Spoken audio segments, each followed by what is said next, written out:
This prison was built on a dead moon. No air, no light, no chance of escape.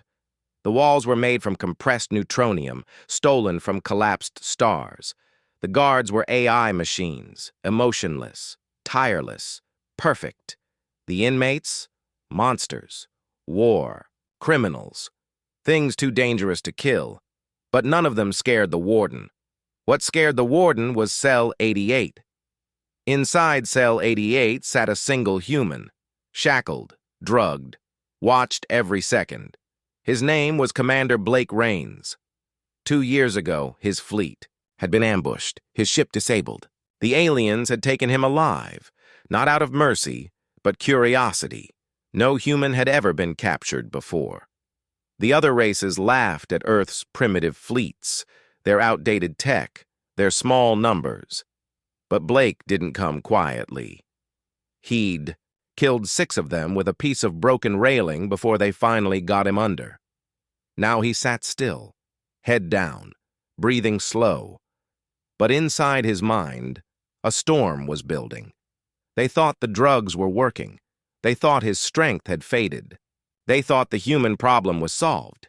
They were wrong. The warden was the first to notice. The prisoner wasn't blinking. His vitals were flat but stable. Too stable. Why is his heart rate so focused? The warden asked. No one had an answer, because no one else had seen the whisper in Blake's eye. He'd stopped taking the drugs months ago. He'd trained his body to resist, then tricked the scanners. He'd learned the patrol schedules, the AI glitch patterns, even the sound of the screws in the walls shifting when the gravity generators cycled. He was waiting for the right moment, and tonight, the moon passed through a radiation belt, scrambling. Signals for exactly 4.6 seconds. That's all he needed. The lights dimmed, the AI flickered, and Blake moved. A twist of his wrist dislocated his thumb. Pain flared, but he ignored it. With the bone slipped, his hand slid free of the shackle. The other followed. Then the floor panel lifted. The small, sharp metal shard he'd hidden for months, pried from his own bed frame, was there. He used it to sever the biometric cord in his neck. The AI thought he was still asleep. He was already climbing the wall when the lights came back on. By the time the alarms blared, Blake had torn out 2 cameras and used the sparking wires to overload the force field on his door. He stepped into the hallway, barefoot, shirtless, and free. The first drone came fast, a blur of black metal. Blake dodged under it and jammed the sparking wires into its sensory core. The thing exploded in a burst of smoke. He took its stun rod. 3 more came, too slow. He dropped them in 6 seconds. By now, the control center was awake. The warden screamed orders. Seal Section 88! Kill the human! But it was too late. Blake wasn't heading for the escape pods.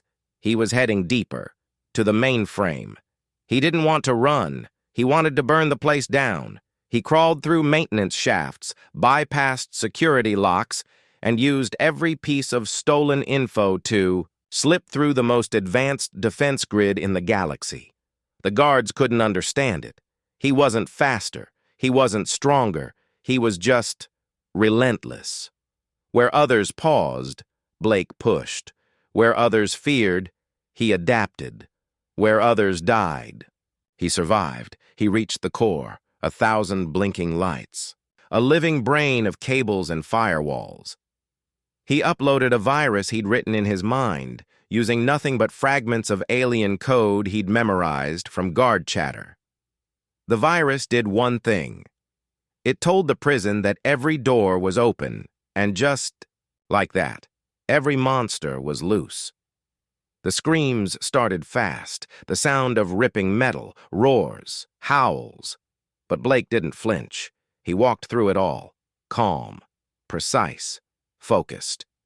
He knew the guards would be too busy trying to contain the riot to chase him, let them panic. He walked to Hangar 3, where the elite ships were stored. A 4-winged interceptor sat glowing, fresh from patrol. He climbed in, hacked the interface, and launched. The warden watched from the tower, helpless as Blake soared into the void. They fired missiles. He spun, threw them. They sent interceptors. He outflew them. They tried to shut down the engines remotely. He'd already erased the controls. Within minutes, the moon was behind him. Prison 9X Theta was falling. The Galactic Council received the message within the hour. A human had escaped the most secure prison ever built. He hadn't just escaped. He'd broken it. The Council panicked. "Find him," they ordered. "Stop him before he gets back to Earth." But it was too late. By the time they tracked the ship, Blake was already there, hovering in Earth's orbit, broadcasting a signal, a warning. "They locked me away," he said, voice cold. "They tortured me. They laughed at humanity." He looked directly into the camera. "Now it's our turn." Across Earth, silence, then movement. Massive hangars opened. Old ships, battered, dusty, long forgotten, roared to life. Men and women stepped out of bunkers. Veterans, engineers, pilots, fighters. The world didn't rise in anger. It rose in purpose. They hadn't forgotten Blake. They hadn't forgotten what was done, and they'd been preparing, not with tech, but with will, with grit, with the same thing Blake had used to survive. The galaxy had laughed at humans. Now it would bleed. And in the stars above, one man stood ready. Commander Blake Rains, the man who escaped the unescapable, the man who turned a prison into a weapon, the man who reminded the universe, you can cage a human, but you can't break one. Not forever. Not ever. The Council called an emergency summit. The broadcast from Earth had shattered their confidence. The prison moon had cost trillions to build. Hundreds of species had contributed. It was supposed to be perfect, unbreakable. Now, it was ash. And one, human, one, had done it alone. "How did he escape?" the Varnix ambassador shouted. "He was drugged," barked a Zikar general. "He was chained. No human should be capable of this." But they were all missing the point. Blake hadn't just escaped. He had humiliated them, and now he was back on Earth. The Council declared him a galactic threat. They put a bounty on his head. 10 million credits, dead or alive. Fleets were mobilized, but no one knew where he was. Back on Earth, Blake stood in the shadows of an underground hangar. It was buried beneath what used to be a hydroelectric dam. Thick concrete, deeper than radar. He watched a group of men and women step forward. Some young, some old. They had no uniforms, no badges, just fire in their eyes. "We're ready," said a tall woman named Reyes. She had served under Blake once. Back when Earth's fleet still had a name. She'd been marked MIA years ago, but like many others, she had survived, gone underground, waiting for the right voice to return. That voice was Blake. "I don't want a war," Blake said, "but they already started one." He pointed at the stars. "They locked us out of their system, blocked our colonies, destroyed our outposts, all because they thought we were weak." He looked at the silent crowd. They were wrong. Cheers echoed in the cold chamber, but Blake didn't smile, because he knew what was coming. He could feel it. Up in orbit, cloaked alien probes hovered in silence, watching, listening. Within a day, one of them blinked out, then another, then all of them. Blake had seen this tactic before. It meant only one thing: an invasion fleet was already en route. He didn't wait. "Activate the defense grid," he ordered. But Earth had no official defense grid anymore. What it had was something older, hidden, human, the Black Array, a forgotten relic from the first contact wars, a net of buried railguns, satellite disruptors and kinetic launchers hidden in the crust of Earth like old bones. Blake had spent weeks reactivating it. He had turned the planet itself into a trap. The first alien ships arrived in low orbit, sleek, polished, confident. They expected a scattered resistance. Instead, they got lightning. 100 bolts of silent fire ripped through the clouds. Ships exploded mid-descent. The survivors were blinded, panicked, cut off from command. Then the old Earth fighters rose, like ghosts from another war. Fast, crude, dangerous, but manned by people who had nothing left to lose. In the command ship, above, Admiral Sketh of the Varnick screamed, "This isn't possible!" But Blake's voice came through their comms, calm and cold. "You think technology wins wars? It doesn't. People do." And then he cut the signal. On the ground, Blake led his squad through the hills, hunting down drop pods. Reyes was at his side. One alien squad tried to dig in by the river. Blake and Reyes flanked them. No words, no mercy. The fight was over in 90 seconds. Blake picked up an alien rifle and tossed it aside. "Too complicated," he muttered. Humans didn't need plasma weapons or gravtech. They just needed line of sight and a reason to pull the trigger. By nightfall, the invasion had failed. Half the fleet was gone. The rest retreated. Earth had not just survived. It had struck back. And now something worse was happening. Whispers spread across the stars. Whispers of the human who escaped the unescapable. Other species began to question the Council. Why did they attack Earth in the first place? Why had they imprisoned Blake instead of negotiating? Why did a single man cripple an entire system? Fear turned to doubt. And in the shadows of every planet, in the cracks of every empire, people began to wonder, what else are the humans hiding? Blake didn't care. He was already planning the next move. He knew the Council wouldn't stop. They would. Come again, bigger, angrier. So Earth had to be ready, not just Earth, the colonies, the moons, the asteroids. Every rock and crater that once held a human soul had to rise. So Blake sent the signal. It was old. A code buried in Earth's forgotten frequencies. Recall protocol. Alpha Iron, and across the galaxy, the exiled, the hidden, and the broken humans heard it. They paused, listened, and smiled. Because Blake wasn't just back. He was building something. Something terrible. Something human. 3 weeks after the failed invasion, the Council sent diplomats. They didn't come with warships this time. They came with silence and smooth words. Blake didn't meet them in a conference room. He met them in the ruins of New Berlin. What was left of one of Earth's early off-world colonies?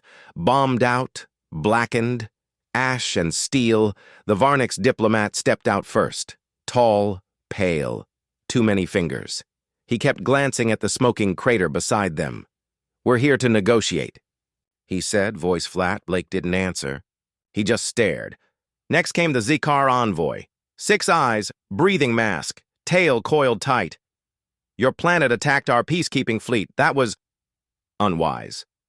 Blake's eyes didn't move.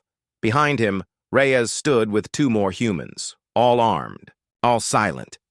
"You tortured me," Blake said at last. His voice was low, calm, dangerous. "You locked me in a hole meant for monsters.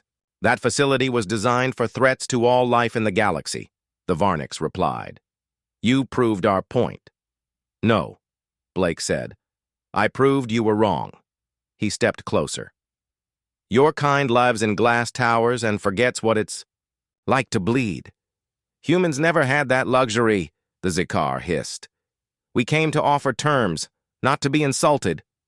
Blake leaned in, so close the translator hissed with static. "Then go home." They did. Quickly. But that wasn't the end. That was just the beginning. Because while the Council retreated, Blake's signal kept spreading. In the asteroid belt around Gliese 11, an old mining station lit up for the first time in 10 years. Inside it, forgotten engineers began forging weapons again. On Mars, deep in the polar caves, a militia of former colonists pulled out their old armor, patched their gear, and began training again. And in the shattered rings of Titan, a hidden human listening post picked up Blake's broadcast and doubled its signal strength. The message wasn't a call for war. It was a call to remember, to all humans scattered across the stars, to all the lost colonies and outlaw fleets. Earth is rising. Come home. The Council tried to stop it. They jammed frequencies, blocked hyperlanes, issued orders to intercept any human vessels heading towards Sol, but they couldn't stop everything. And worse, they didn't realize what they were feeding. Fear, whispers, began spreading across alien worlds. The humans were building something, no one knew what. Some said it was a fleet, others said it was a weapon. But the scariest rumor was simpler. They weren't building anything, they were just coming back. And this time they weren't alone, because something else had changed. On the world of Alari Prime, a group of alien workers, long, oppressed by their own council species, staged a rebellion. They had help. A single dropship, painted black, no insignia. Inside it were two humans, no names, no demands, just guns, tools, and a quiet question. Do you want to be free? The rebels said yes, and within a day, the palace fell. Similar stories began spreading. On the gas moon of Kiran 7, a freight convoy vanished. Days later, it returned, rewired, rearmed, flying human flags. On Zeltor Station, long thought loyal to the Council, a section of the station suddenly rotated, revealing massive hidden railguns pointed inward. The humans didn't even fire. They just left a message on every screen. We remember New Berlin. It wasn't just revenge anymore. It was justice. The galaxy had treated humans like pests, scattered, wild, disposable. Now they were everywhere and nowhere. Blake knew the war hadn't officially started yet, but in truth, it already had. Just not the way the Council expected. They were looking for fleets. Blake gave them ghosts. They were preparing for armies. Blake trained cells.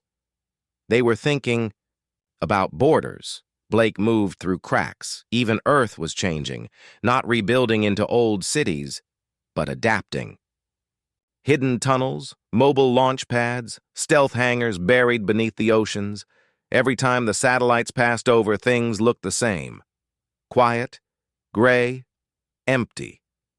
But underneath, Earth had turned into a loaded spring. Waiting. Blake stood alone one night, staring up at the stars from the edge of the old Appalachian Range. He didn't smile. He didn't relax. He just watched. He knew they would come again. And next time, they wouldn't send diplomats. They'd send everything. And that was fine. Because this time humanity wouldn't be caught sleeping. This time they'd be waiting. And when the enemy arrived, they wouldn't find the weak, scattered race they remembered. They'd find Blake. And behind him, a species that had learned one brutal, perfect truth: the only thing more dangerous than a human you fear is a human you underestimated. The Council didn't waste time. A new fleet was already being built, faster than the last, larger than any ever assembled. 50,000 ships, over 100 alien species, all united under one command. Their mission was simple: break Earth. This time, they wouldn't try prisons. They wouldn't try diplomacy.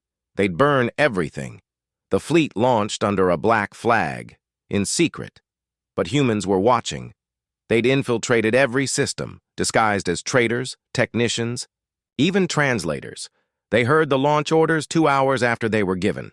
The message reached Blake in the underground command chamber beneath the Rockies. "They're coming," Reyes said, her voice hard. "Everything they've got." Blake didn't blink. "Good," he said. He stood and looked at the massive holographic map of the solar system. "The trap is ready." The plan was simple. Let them come. Let them think they were still the hunters. And when they entered Earth's orbit, when they committed, then humanity would strike. Not from Earth, from behind. The Exodus fleet had been hiding in the Oort cloud for months, ships long forgotten, running cold, silent, invisible, crewed by ghosts, veterans, survivors, engineers, children who'd grown up in exile and learned to fly before they learned to walk. As the Council Armada closed in, the Exodus fleet ignited. 10,000 human ships surged forward like a storm. The Council didn't see it until it was too late, because humans didn't fight like the Council. They didn't line up. They didn't broadcast ranks and codes and protocols. They hit fast, close, ugly, missiles with no guidance, bombs filled with scrap, metal, rail slugs the size of cars. They didn't care about beauty. They cared about results, and the result was chaos. Council cruisers broke apart under waves of debris and fire. Their AI systems, designed to predict every scenario, froze. They'd never trained for a fleet with nothing to lose. The Council commander screamed orders. "Regroup! Regroup!" But there was nowhere to run, because Earth came alive. The Black Array opened again, launching kinetic rods from the moon's surface, ripping holes in ships 5,000 kilometers above. Mars fired ancient missiles from underground silos once, used for colony expansion. Even Titan, long thought dead, sent up fighters made from salvaged drilling rigs and plasma cutters. Everywhere the Council turned, a human was waiting, laughing, bleeding, fighting. Blake's voice came through their open channels, broadcasting to every enemy ship. "You thought we were scattered, weak, forgotten." He stood in the command bridge of the Iron Requiem, Earth's flagship, a ship they'd never seen before, because it had never needed to exist until now. But we've been watching, learning, waiting. On screen, one of the alien admirals spat blood. "We will wipe your species out." Blake leaned forward. "No, you won't, because you made one mistake." He paused. "You gave us a reason," and then the line went dead. The Iron Requiem plunged into the heart of the enemy formation, guns blazing. Blake didn't flinch as the hull shook.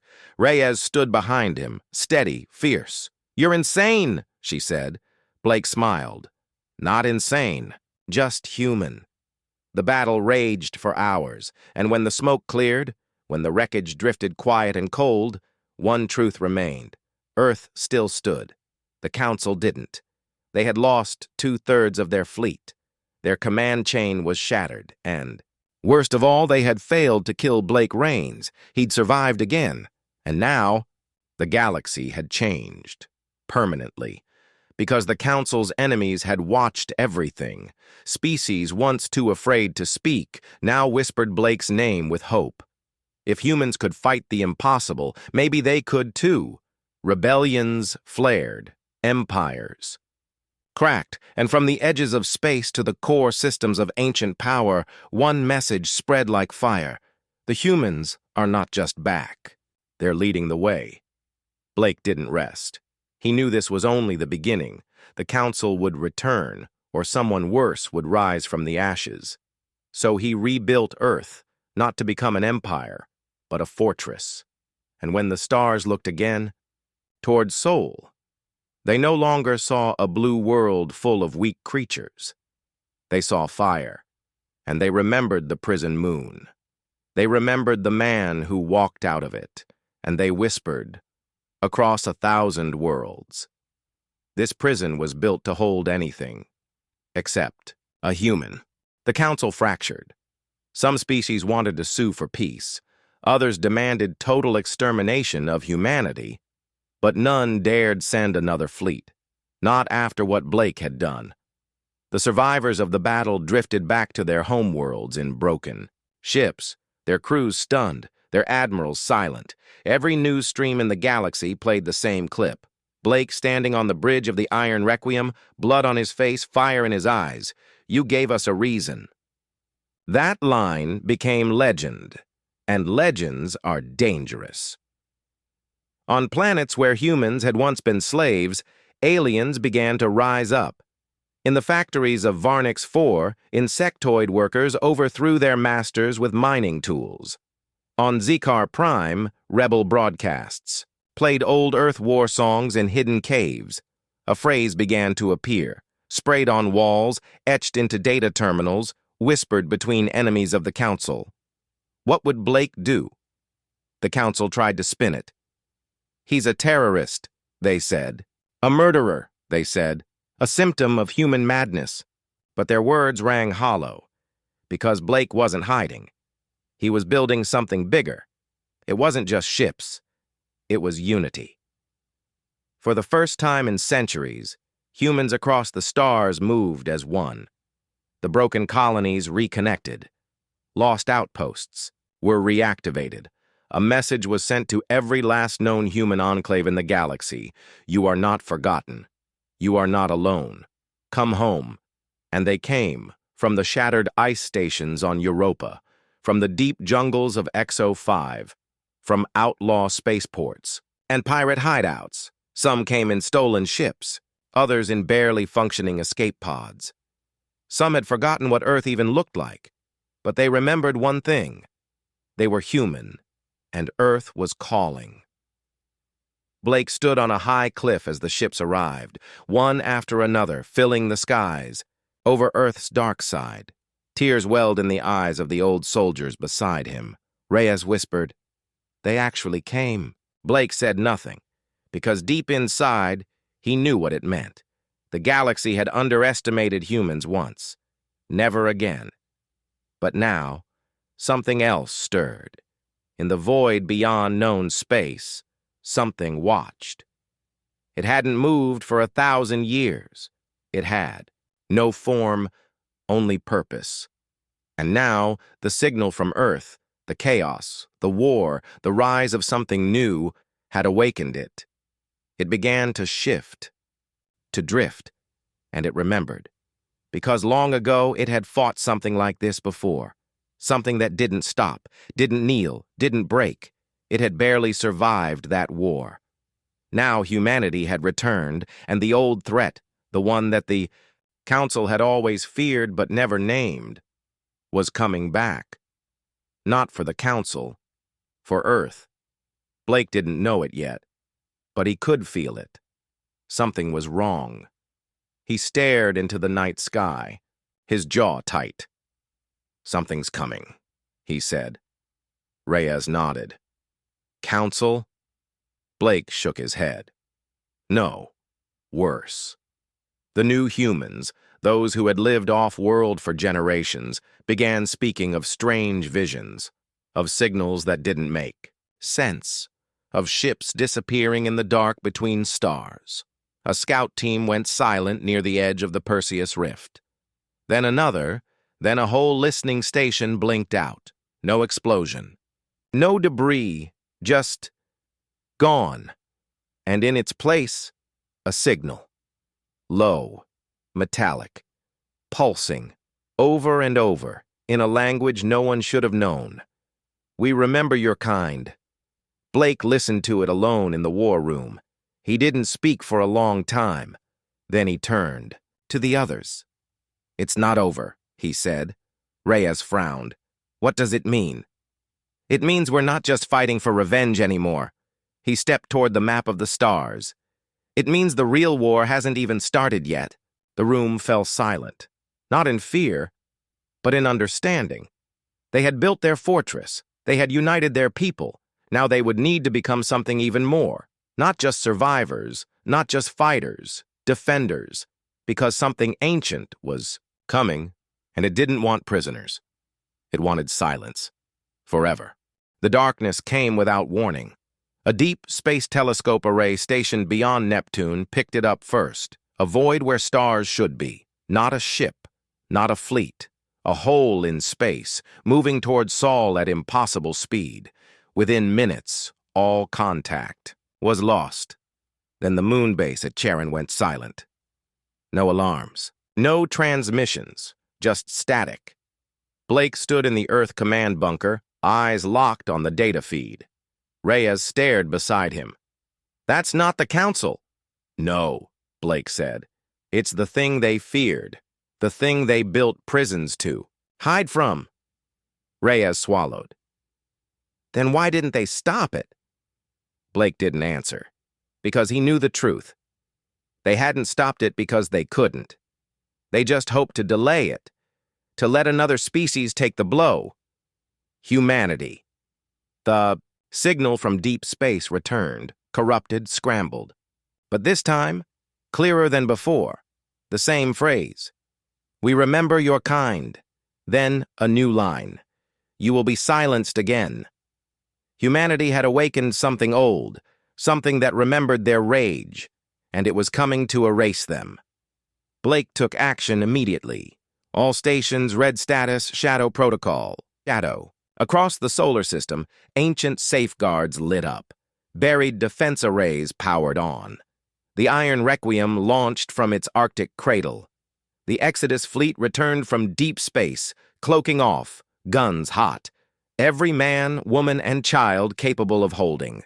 A tool or weapon was called up.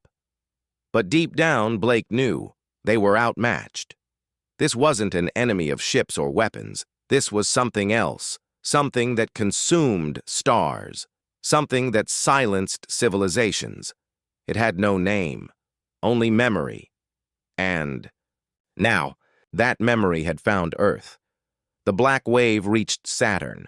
Its rings vanished in minutes. Then the moons blinked out, not destroyed, unmade, like they'd never existed. Evacuate everything from the outer system, Blake ordered. They didn't have time. The thing moved like thought. Light speed meant nothing to it. It pulsed forward, past Jupiter, past Mars. And then it stopped. Just outside Earth's orbit. For the first time in human history, the stars themselves seemed to flicker. Blake stood atop the sky bridge of the Requiem, watching it. A sphere of pure darkness, miles wide, floating, waiting. He sent a signal, broadcasted in every frequency. This is Commander Blake Rains of Earth. Identify yourself. Silence. Then a voice, not sound, not machine, something in his mind. You are the last noise, the final scream. You must end. Blake's hands gripped the console. Why? Because you refused to break. And then Blake understood. This thing, it didn't destroy for power. It destroyed for control. It was the answer to chaos, to rebellion, to humanity, and the Council had known. That's why they tried to contain humans, why they buried them under rules, isolation, and fear. Because they were loud, too alive, too unpredictable, and this thing, the silence, it existed to erase that noise. Forever. But Earth wasn't quiet anymore, and Blake wasn't alone. He turned to Reyes. Get me every commander, every fighter, every cannon we've got. We don't survive this. We stop it. But how? She asked. We do what humans always do when the universe tells us to shut up. He stared at the dark sphere. We shout louder. The plan was insane. Use the Exodus fleet as bait. Lure the silence toward Jupiter's gravity well. Activate the Black Array's hidden weapon, Project Maelstrom, a gravitic pulse so strong it would tear open space itself. Risky, unstable, but it was all they had. The Exodus fleet charged first, firing everything, drawing the silence's focus. Ships died in silence, crushed mid-burn. Others rammed the sphere directly, exploding in white fire. But the thing followed. Right into the trap. Blake gave the final order. Maelstrom, now. The pulse detonated. Space screamed. A vortex opened, pulling everything inside. The silence resisted, tried to anchor itself. But Blake sent Requiem in last, straight into the storm, guns blazing. He looked at the dark as it reached for him and whispered, You're not silence anymore. We are. He fired the core manually and vanished. The explosion lit the system like a newborn sun. The silence was gone, and so was Blake, but not his name, not his fire. Earth mourned, but it didn't stop, because Blake had shown them the way. When? The stars darken. When the enemy is too big, too strong, too ancient, humanity doesn't kneel. It stands and screams back. In the weeks after the battle, the system was quiet. Too quiet. The stars seemed still again, but nothing was the same. The silence was gone. The black wave had vanished with the final blast near Jupiter. No trace remained. No wreckage, no field. Disturbances. Just emptiness. And one name burned brighter than all the rest. Blake Rains. The man who walked out of an unbreakable prison. The man who united a broken species. The man who stared into the abyss and shouted it down. His ship, the Iron Requiem, had never returned. Some believed he was dead. Others whispered he had been pulled into the rift, still fighting. And a few believed something stranger, that Blake had become something else, a guardian, not just of Earth, but of noise itself, of resistance, of life. But Earth didn't stop to wonder. It rebuilt, stronger, faster, smarter. The ruins of cities were not restored, they were transformed. Underground bunkers became launch bays. Ice caverns became data cores. Even the oceans housed entire fleets now, hidden from orbit. Humanity had changed, not just in weapons or tech, in purpose. Because now, they weren't just defending themselves. They were watching the stars. And beyond them, something stirred. Across the galaxy, species once loyal to the Council now looked to Earth, not out of fear, but hope. Delegates arrived quietly, one at a time. A rebel from Zikar, a dissident from Varnix, an engineer from the drowned moon of Kessel. Each came with a simple request. Teach us. Teach us how to fight back, how to think like you, how to survive. The new Earth Council, led by Reyes, welcomed them, not as subjects, but as equals. Under her leadership, the first true multi-species alliance formed, free from the old Council's chains. They called it the Coalition of the Living. Its motto came from Blake's final words. We shout louder. The name spread.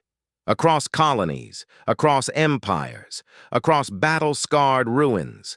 No longer just human, but something greater. Unified by pain, forged by resistance, and still burning. On the far edge of known space, long-range scouts picked up something. New, tiny flares of light, moving in strange patterns, not weapons. Not fleets, signals, a message. Not from humans, but from other survivors. Other civilizations who had once fought the silence and been forgotten. They had seen the battle, seen Earth survive, and now they were answering. Humanity had become a beacon, not because they were strongest, but because they never gave up. Blake's story was taught in every academy, not just as history, as a warning. The universe will try to crush you. It will bury you, erase you, cage you, and if you're human, they will laugh at you until they hear the scream, until they see you rise, and when they do, they remember. This prison was built to hold anything, except a human, and now the galaxy knows.